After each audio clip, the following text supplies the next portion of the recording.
그러므로 나의 사랑하는 자들아, 너희가 나 있을 때뿐 아니라 더욱 지금 나 없을 때에도 항상 복종하여 두렵고 떨림으로 너희 구원을 이루라. 너희 안에서 행하시는 이는 하나님이시니 자기의 기쁘신 뜻을 위하여 너희에게 소원을 두고 행하게 하시나니 모든 일을 원망과 시비가 없이 하라. 이는 너희가 흠이 없고 순전하여 어그러지고 거스르는 세대 가운데서 하나님의 흠 없는 자녀로 세상에서 그들 가운데 빛들로 나타내며 생명의 말씀을 밝혀 나의 다름질이 헛되지 아니하고 수고도 헛되지 아니하므로 그리스도의 날에 내가 자랑할 것이 있게 하려 함이라. 만일 너희 믿음의 재물과 섬기비유에 내가 나를 전제로 드릴지라도 나는 기뻐하고 너희 무리와 함께 기뻐하리니 이와 같이 너희도 기뻐하고 나와 함께 기뻐하라. 여러분, 우리가 속해 있는 기독교는 어떤 종교일까요? 기독교는 과거의 역사나 사건을 추억하는 종교가 아닙니다. 성경은 과거의 이야기를 기록한 책이 아닙니다. 그 이야기들을 통해서 하나님의 음성을 들려주는 책입니다. 믿습니까? 그래서 기독교는 과거를 돌아보고 과거로 돌아가자는 종교가 아니라 미래를 향해서, 앞을 향해서 나아가는 비전의 종교입니다. 하나님은 언제나 우리의 미래를 설계하시고 우리보다 앞서가시며 그 계획을 우리 마음속에 소원이라는 형태로 심어주신다는 사실입니다. 그래서 오늘 아침에는 하나님께서 당신의 역사를 어떻게 섭리하고 이루어 가시는가 하는 것을 빌립보서 2장을 통해서 은혜를 나누고자 합니다. 오늘 본문 빌립보서의 수신자인 빌립보 교회는 바울이 2차 전도 여행을 통해서 세운 유럽의 첫 번째 교회, 바울이 많이 사랑한 교회였는데, 그러나 당시 교회 내부에 성도들 간에 분열이 있었고 또 외부적으로는 로마의 핍박이 시작되던 시기였습니다. 그래서 교인들은 그 교회가 앞으로 제대로 유지될 것인지에 대한 그런 염려와 위기감이 팽배해 있었습니다. 그래서 바울은 그 빌립보 교회를 격려하기 위해서 주후 60년에서 62년경에 로마의 감옥에서 기록해서 보낸 서신이 빌립보서입니다. 때문에 이 빌립보서를 옥중 서신이다 라고 분류합니다. 감옥에서 기록한 말씀이라 하는 것을 염두에 두고 빌립보서를 읽어야 합니다. 그 빌립보 교회가 어떻게 세워졌어요?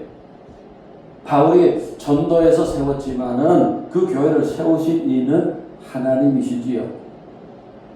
그렇다면은 하나님이 세우신 교회를 하나님이 지키고 세우시지 않겠냐는 것입니다. 오늘 본문 1장 6절을 보세요. 너희 안에서 착한 일을 시작하시니가 그리스도 예수의 날까지 이루실 줄을 우리는 확신하노라 그랬어요. 어떤 일이든 그 일을 시작하신 하나님께서 마지막까지 그 일을 완성하실 것입니다. 아멘입니까? 그러므로 하나님께서 세우신 교회를 하나님이 지키시고 목적을 이루실 것이니 염려할 것이 없다라고 하는 것이 오늘 본문의 말씀입니다. 그러면서 빌립보서 2장 13절에 중요한 말씀을 하셨어요. 너희 안에서 행하시는 이는 하나님이시니 자기의 기쁘신 뜻을 위하여 너희에게 소원을 두고 행하게 하시나니 그랬어요. 이 짧은 구절 안에 기독교 비전의 핵심 원리 3가지가 담겨져 있습니다. 첫째, 우리가 품는 비전의 출발점은 하나님이십니다. 하나님은 이루고자 하시는 일을 위해서 우리를 택하시고 우리에게 꿈을 주셔서 그 일을 이루어 가신다는 말씀입니다. 둘째, 하나님은 우리들의 소원을 품도록 우리의 마음을 사용하십니다. 하나님은 우리 마음에 강력한 소원을 넣어주십니다. 그래서 왠지 모르게 자꾸 마음이 끌리고 그를 생각하면 가슴이 뛰고 그래서 우리 마음에 간절한 소원을 품게 하는 것이 하나님께서 당신의 비전을 우리 마음에 심으시는 방식입니다. 셋째, 하나님께서 친히 그 비전을 이루어 가십니다. 본문에 행하게 하시나니 라고 하는 이 말에 헬라어 그 원어가 에네르게오라는 단어인데 여기에서 에너지라는 말이 나왔습니다. 하나님은 소원만 주시고 뒷짐지고 계시는 분이 아니라 그 일을 이룰 수 있는 힘과 자원과 에너지를 우리 안에 계속 공급하시는 분이라는 뜻입니다. 믿습니까? 그래서 결론적으로는 하나님께서 시작하신 그 꿈을 하나님이 이루어 내신다는 것입니다. 그렇게 성경에서 이 원리를 가장 잘 보여주는 인물이 바로 요셉입니다. 창세기 37장에 보면은 하나님은 나이 어른 요셉에게 꿈을 보여주셨어요. 밭에서 곡식단을 묶는데 형들이 묶는 곡식단이 요셉이 묶는 곡식단에게 절을 하는 꿈을 보여주셨어요. 그리고 또 꿈을 꾸니까 해와 달과 11별이 요셉에게 절을 하는 꿈이었어요. 그 꿈은 아이들 동화 같은 꿈이었지만은 하나님이 그 어린 요셉의 마음에 심어주신 꿈이었습니다. 그러나 그 비전이 이루어지기까지 요셉이 얼마나 오랫동안 두렵고 힘들고 고통스러운 세월을 보냈습니다. 노예로 팔려가 애굽 사람의 집에 들어가서 종살이를 하고 그리고 거기에서 억울하게 감옥에도 갇히고 인간적인 눈으로 보면은 그 요셉의 꿈이 개 꿈인 것처럼 보입니다. 꿈이 산산조각으로 깨진 것처럼 보였을 것입니다. 그러나 보세요. 하나님은 그 고난의 세월 속에 묵묵히 당신의 비전을 이루어가고 계셨어요. 요셉이 겪었던 그 수많은 그 시련들, 그 환난들 나중에 보니까 하나님이 행하신 일들이었어요. 결국 요셉의 꿈이 이루어져서 애굽의 총리가 되었을 때 창세기 45장 7절 8절에 보면은 형들에게 이렇게 증거합니다. 하나님이 우리 민족을 보존하시려고 나를 여기에 보내셨다. 나를 여기에 보낸 것은 당신들이 아니고 하나님이시다. 그러니까 자신의 그 고통스러웠던 과거 그리고 또 자신의 지금의 출세가 다름 아닌 하나님의 계획이었고 하나님의 비전이었던 것을 본 것입니다. 여러분 보세요. 그 아무것도 모르는 철부지 어린 요셉의 꿈에 그는 희한한 광경을 보여주시니까 형들이 다 비웃고 아버지는 꾸짖기까지 했어요. 그러나 그 꿈은 하나님이 주신 비전이 그 꿈대로 이루어졌어요. 요셉이 애굽의 총리가 되어 다스릴 때 그 요셉의 형들이 전부 가나안 땅으로부터 내려와서 애굽에 내려와 요셉 앞에 절하는 일이 벌어졌어요. 그 어릴 적 꿈이 그대로 이루어졌어요. 또 한 사람 사무엘의 어머니 한나를 볼까요? 사무엘상 1장에 보면은 에브라임 산지 라마다 인소빔의 에브라임 사람 엘가나라는 사람에게 두 아내가 있었습니다. 한 사람의 이름은 한나이고 또 한 사람의 이름은 브닌나였습니다. 그런데 브닌나에게는 자식이 있고 한나에게는 자식이 없는 것입니다. 그런데 그 자녀를 잘 낳는 브닌나가 자식을 못 낳는 한나를 심히 괴롭히고 미치게 만드는 것입니다. 견딜 수 없게 만드는 거예요. 그래서 한나가 마음이 너무 괴로워서 하나님께 기도하고 통곡하며 소원해요. 하나님, 저에게 아들을 주시면은 내가 그의 평생을 여호와께 드리고 삭도를 그의 머리에 대지 않겠습니다. 했는데 이 소원이라고 하는 것은 하나님 앞에 맹세하는 거예요. 하나님 앞에 굳게 약속하는 거예요. 그때 얼마나 울며 불며 기도했는지 엘리 제사장이 볼 때 술 취한 여자인 것처럼 그렇게 부르짖어 기도했어요. 그랬더니 사무엘상 1장 19절부터 20절에 보면은 한나가 집에 돌아가서 남편과 동침할 때 임신을, 그리고 아들을 낳아 사무엘이라고 이름을 붙였는데 그 뜻은 내가 여호와께 그를 구하였다라는 뜻이었어요. 샤마라는 것은 듣는다, 하나님이 들으셨다, 그런 뜻입니다. 그래서 한나가 소원을 품고 기도해서 낳은 아들이 위대한 선지자 사무엘이었습니다. 그리고 사무엘과 더불어서 세 아들과 두 딸까지 더 낳게 해주셨습니다.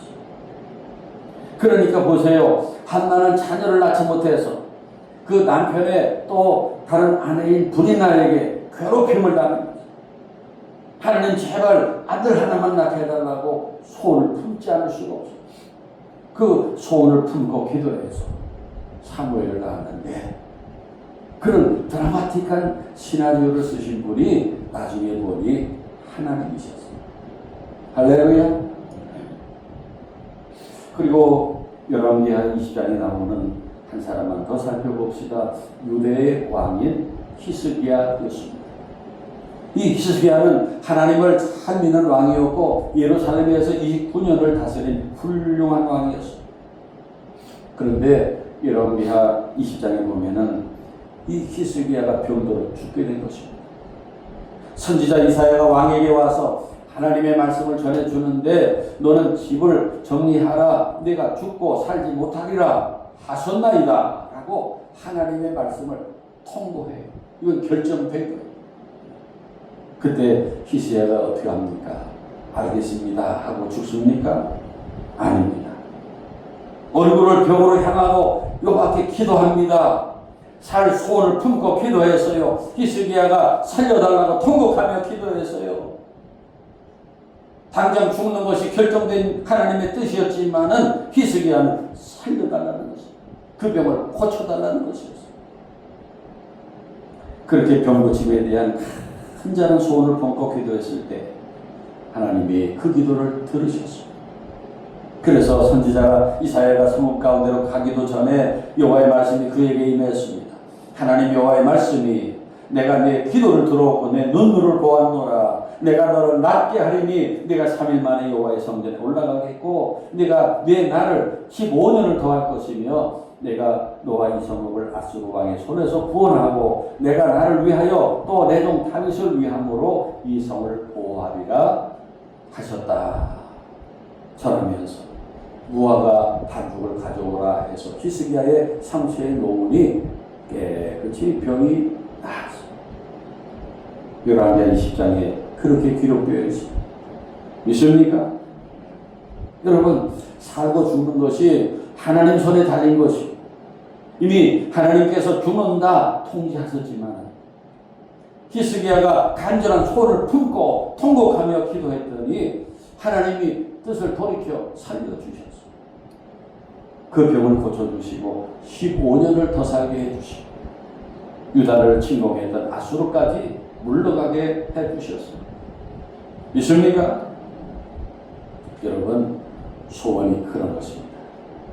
여러분에게 오늘 아침 그런 소원이 있기를 바랍니다. 그런데 그런 소원을 누가 우리 마음에 넣어주신다고요? 하나님께서 그 소원을 넣어주십니다.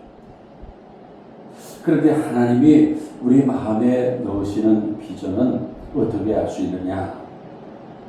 그 꿈의 목적이 하나님을 위한 것이 되어야 돼요. 여러분, 돈을 많이 벌고 싶은 소원이 있습니까? 돈을 벌어서 잘 먹고 잘 살고 싶다면 그건 비전이 아니라 욕심입니다. 야망입니다. 그러나 돈을 벌어서 하나님 기뻐하시는 일을 많이 하고 싶습니다. 돈을 많이 주시면 그 돈으로 어려운 사람들을 많이 돕고 싶습니다 하고 소원을 품으면 그건 하나님이 주신 비전이에요. 하나님 저에게 돈을 주십시오. 온전한 11조를 드리겠습니다. 1,000만 원 주시면 100만 원 드리고 1억을 주시면 1,000만 원 드리겠습니다. 아낌없이 다치겠습니다. 그런 소원은 하나님의 비전입니다. 하나님, 지금 하늘교회가 오르간을 샀으면 하고 있는데 그 오르간을 살 돈을 저에게 주십시오. 다치겠습니다. 소원을 품고 기도하시기 바랍니다. 구한 것을 넘치도록 10배를 주실 줄로 믿습니다. 또 히스기야와 같이 하나님께서 여러분의 질병을 고쳐주시길 간절히 소원하고 기도하시기 바랍니다. 그런데 병 고침을 받고 어떻게 하겠다는 거예요? 어떻게 살겠다는 것입니까? 목적이 있어요. 하나님을 위한 목적이 있을 때 그것이 비전이 됩니다. 하나님 저에게 건강 주시면 찬양대도 서고 안내 위원도 서고 만나 봉사도 하고 건강 주시면 남녀 선교회도 빠지지 않고 참석하겠습니다. 안수집사회, 권사회 참석하겠습니다. 교회가 부를 때 만사를 제쳐놓고 달려가겠습니다. 목적이 하나님을 위한 것입니다. 믿습니까? 그런 소원을 품고 병 고쳐주시기를 기도하시기 바랍니다. 놀라운 기적이 일어날 줄 믿습니다. 또 좋은 직업을 갖기를 소원합니까? 요즘 어떤 직업이 좋은 것입니까? 변호사, 의사, 회계사, 변리사, 대학 교수, 그런 좋은 직업을 갖기를 소원합니까? 그 직업을 가지면 어떻게 살려고 합니까? 좋은 직업 가지고 연봉 많이 받아서 좋은 집에서 좋은 차 타고 잘 살고 싶습니까? 그런 마음은 하나님이 주신 비전이 될 수 없어요. 하나님이 주신 비전은 하나님이 저를 그렇게 만들어 주시면, 출세하게 해 주시면 그 직업 가지고 복음 전하겠습니다. 봉사하는 도구로 삼겠습니다. 어려운 사람들 많이 돕겠습니다. 소원한다면 하나님께서 그 사람을 요셉처럼 다윗처럼 높이 세워주실 줄 믿습니다. 우리가 자녀들을 위한 소원이 많습니다. 저도 기도할 때 많은 부분이 자식을 위한 기도. 교회 나와서 기도할 때 대부분 여러분들 내 자녀 좋은 대학 가게 해주세요. 회계사 시험에, 변호사 시험에, 의사고시 합격하게 해주세요. 취업하게 해주세요. 좋은 짝만나 결혼하게 해주세요. 우리가 그런 기도를 다 드리는데, 그런데 기도가 거기서 끝나면 절반짜리 기도예요. 거기서 더 나가야 돼요. 하나님, 내 자녀가 하나님 잘 믿는 사람 되게 해주세요. 하나님 잘 믿는 정치가 되게 해주세요. 하나님 잘 믿는 변호사 되게 해주세요. 하나님 잘 믿는 의사 되게 해주세요. 장기려 박사와 같이 가난하고 불쌍한 환자들을 보살피는 의사가 되게 해주세요. 저 시골에 가난한 농촌과 오촌에 불쌍한 사람을 치료하는 의사가 되게 해주세요. 또 빌립보의 루디아와 같은 사업가가 되게 해주세요. 내 자녀가 교회를 세우는 사업가가 되게 해주세요. 요바의 다비오다와 같은 사업가가 되게 해주세요. 불쌍한 고아와 가부들을 많이 돕는 사업가가 되게 해주세요. 미국의 록펠러와 같은 사업가가 되게 해주세요. 돈 벌어서 교회 세우고 학교 세우고 병원 세우고 양로원 세우고 노숙자 쉼터 세워주는 사업가가 되게 해주세요. 여러분, 부모가 자녀를 위해 이런 하나님의 비전을 가지고 기도해야, 가르쳐야 정말 큰 사업가가 되고 위대한 의사가 되고 위대한 사람이 될 수 있습니다. 자녀를 위해서 부모가 위대한 비전을 품고 기도해야 돼요. 저는 하늘교회 성도들이 그저 그렇고 그렇게 평범하게 살고 복도 못 받고 겨우겨우 살지 않기를 바랍니다. 기도하면서, 설교 들으면서, 묵상하면서 하나님이 나에게 주신 비전이 무엇인가를 찾고 하나님께서 주신 그 꿈을 가슴에 품고 그 꿈이 이루어질 것을 믿음으로 바라보고 입으로 고백하면서 오늘 현재 자리에서 더 높이 올라가기를 바랍니다. 위대한 목적을 위해서, 하나님이 넣어주신 비전을 이루어드리기 위해서 더 높이, 더 크게 되시기를 축원합니다. 여러분, 물질에 대한 소원이나 건강을 위한 소원이나 또 자녀를 위한 소원이나 교회를 위한 소원이나 어떤 소원이든 그 소원을 통해서 하나님의 비전이 이루어지면 다른 것을 저절로 따라. 하나님이 주신 비전, 하나님께서 바라고 원하시는 일들, 하나님을 위해서 우리가 꿈을 품고 기도해서 그 비전이 이루어지면 다른 것은 저절로 따라. 믿습니까? 마태복음 6장 33절에서 예수님 말씀하시고 그런즉 너희는 먼저 그의 나라와 그의 의를 구하라. 그리하면 이 모든 것을 너희에게 더하시리라 하신 말씀이 바로 그거예요. 우리가 하나님의 비전을 품고 그 비전을 향해 나가면 하나님께서 거기에 필요한 모든 물질도 건강도 자녀들 문제도 다 넘치게 채워주십니다. 믿습니까? 오늘 예배 자리에 나오신 여러분 모두 하나님의 비전을 품으시기 바랍니다. 지금까지 나 한 사람만 복받고 잘 살기를 바랬던 그 욕심에서 야망에서 이제 한 걸음 더 나아가서 그 목적을 하나님을 위한 것으로 바꾸어서 하나님의 꿈을 꾸고 그 꿈을 이루어드리고 그리스도인으로서 멋지게 사는 하늘의 가족들이 되시기 바랍니다. 성도 여러분, 지금 여러분의 마음속에 떠오르는 선한 생각이나 소원이 있습니까? 우리 가정을 믿음 위에 세우고 싶다. 직장에서 내가 만나는 많은 사람들을 전도하고 싶다. 어려운 이웃을 위한 사업가가 되고 싶다. 라는 마음이 든다면 그 마음은 하나님이 주신 소원입니다.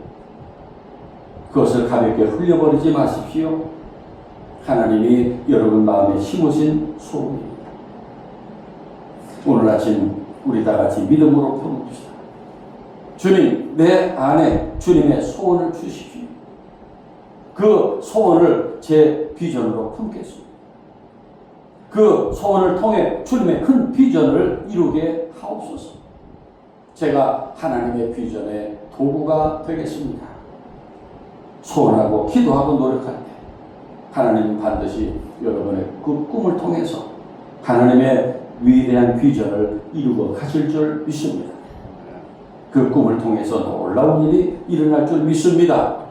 그렇게 되길 축원합니다. 기도하겠습니다.